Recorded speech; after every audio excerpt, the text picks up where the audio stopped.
ikka olen kooli ajal ja ka ülikooli ajal jalgpalli harrastajana küll sellise väga madalal tasemel harrastajana mänginud.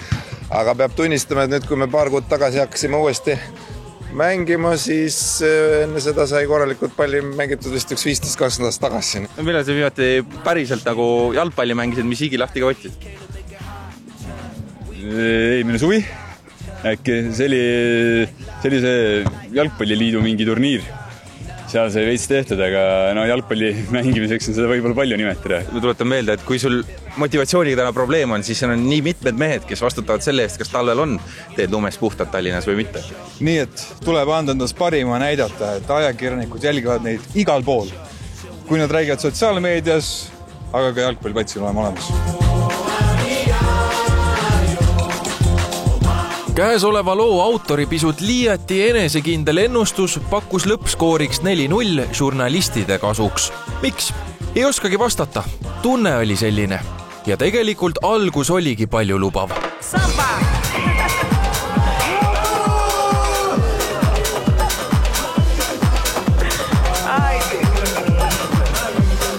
Teisel poolajal tuubeldas Sokkerneti ajakirjanik, endine Eesti jalgpalli noortekoondislane ja eelmise hooaja kohalike meistrivõistluste pronksmedalist Laura Jaansen meediainimeste edu.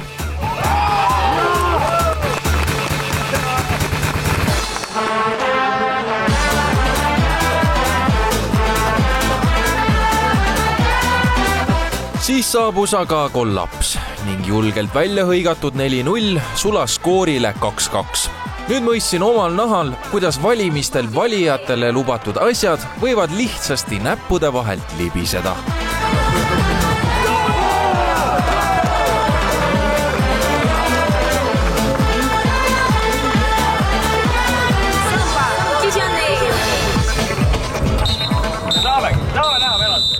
Lõpuvile tähistaski 2-2 viiki ja viik omakorda penaltiseeriat.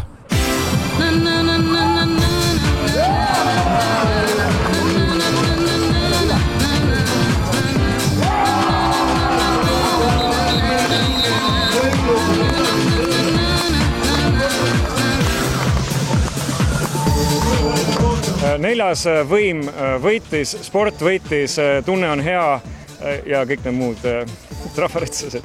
Väga hea mäng oli, väga tore oli mängida.